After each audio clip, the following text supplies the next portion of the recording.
Every so often, a film comes along that, well, most of the audience seems to enjoy, and normally I'd be a part of that camp.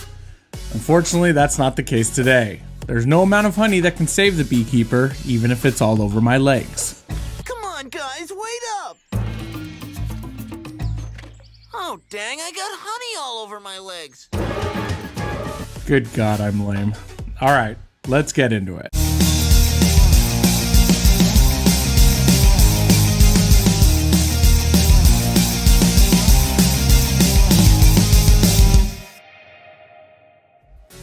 Hey movie fans, I'm Matt, and today we're looking at The Beekeeper, starring Jason Statham, Emmy Raver-Lampman, Jeremy Irons, and Josh Hutcherson. No, stop the music! This isn't happening again.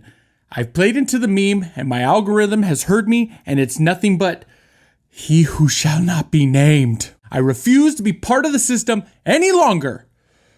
Okay, let's get back to the review. The film is directed by David Ayer in his return to theater since 2016 Suicide Squad. Now I can make an entirely separate video about David Ayer and his trials and triumphs and impact in the film industry with writing such films such as Training Day, The Fast and the Furious, or directing some amazing movies like End of Watch or Fury. And I still contend Fury is a top 3 World War II film. But the majority of that time would be spent talking about how his career faces significant step back following the success of 2016 Suicide Squad to the lukewarm reception of the Netflix film Bright. Remember that one? His downward trajectory continued with another straight-to-streaming lackluster film, which kind of had him disappear from the Hollywood life, which has now kind of evolved into a campaign to release his authentic version of that 2016 Suicide Squad film. Now, this is just a massive oversimplification, and honestly, we just don't have the time to do a deep dive on it. However, he's back in the director's chair, and on that note, I'm really pleased to see it because I'm a big fan of his.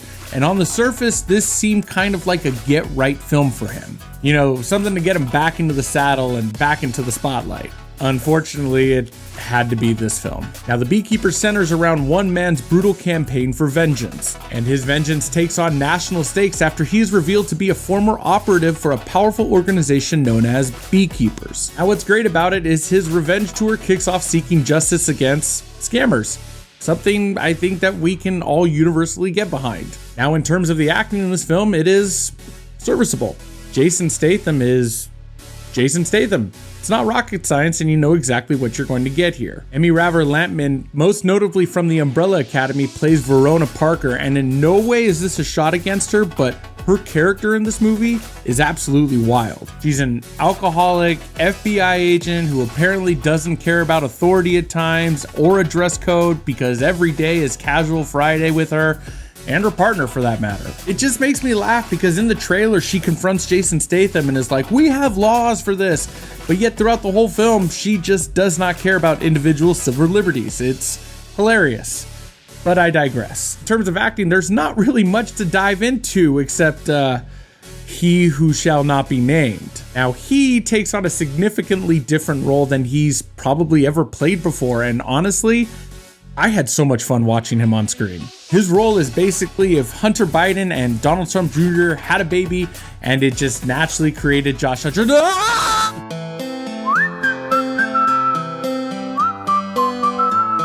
Look, in all seriousness, as much as I joke about Josh Hutcherson and the meme, like, I honestly feel this is my favorite role I've ever seen him in because it's so different from anything else. Now, despite the acting power attached and the commendable performances, certain other aspects of the movie fell way short of my expectations. And that feels weird to say considering this just seemed like a popcorn flick.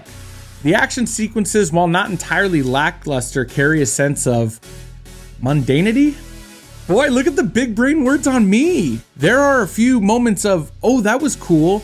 But my overall impression to me is that this film was operating on a constrained budget. Some of their fights and their execution lacked finesse or intensity, especially for a film that's starring Jason Statham taking on pretty much everyone. Probably the most significant disappointment for me comes in terms of the film's evolving tone. The movie begins on a somewhat serious nature and then it just kind of gradually descends into increasing silliness. I talked about this before with Raver-Lampman's FBI character, and this shift left me confused and disconnected from kind of the initial premise that was set up by the film. And you could chalk this up to one of my nitpick things, but one thing that just kind of like was completely omitted was any backstory. And look, the argument can absolutely be made that maintaining that air of mystery, but the film repeatedly hints at the underlying motivation for Statham's character, but there's no payoff to that. Look, overall, this should have been a movie that I would have eaten up and just told everyone to, hey, get your popcorn out and enjoy the ride. I know I wasn't looking for The Godfather 2 here, and the quest for justice is a universally appealing theme to everybody. But the narrative missteps and the tonal shifts and the inconsistencies just kind of overshadow the potential that this film had going for it, even if it was just to have a good time. And it's with that I wouldn't give my recommendation for this, and honestly that kind of sucks to say. But keep in mind that at the time of this recording, this film holds a solid 70% on Rotten Tomatoes and a 92% audience score.